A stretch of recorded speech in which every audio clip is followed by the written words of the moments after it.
And a committee appointed by Calcutta High Court on Musheedabad violence has submitted its report.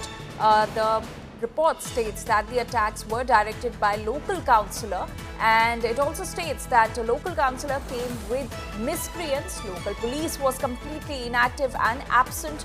The MLA saw the vandalism and went away.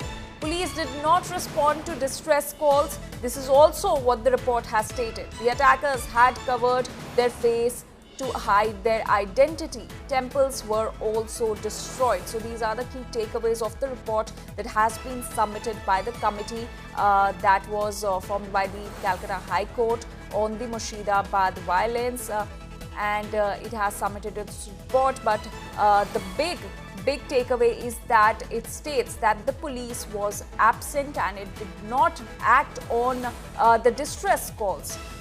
My colleague Indrajit Kundu is now joining us with more details on this. Indrajit, a significant point that has been made in the report is that there was absence of police. Police did not take action. They did not respond to the distress calls. What more details are we gathering from this report? Well, that's right. You know, this is a very, very significant report, and this is the report by a committee that was set up by the High Court itself. It's a 3-member committee, fact-finding committee, which went on the ground, spoke to the victims, and has now submitted its report before the High Court.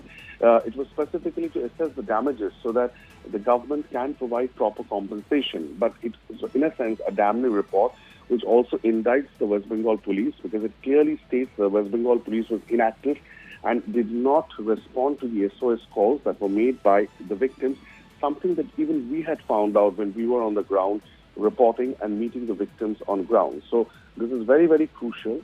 It is also stated, several victims claiming that there were local, leaders who were complicit.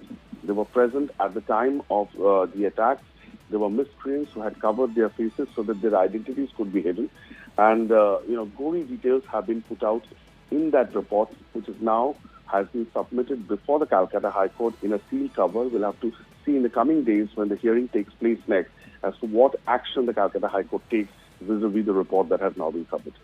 All right, Indrajit, thank you so much for getting us all those details on the HC panel report on Musheedabad violence.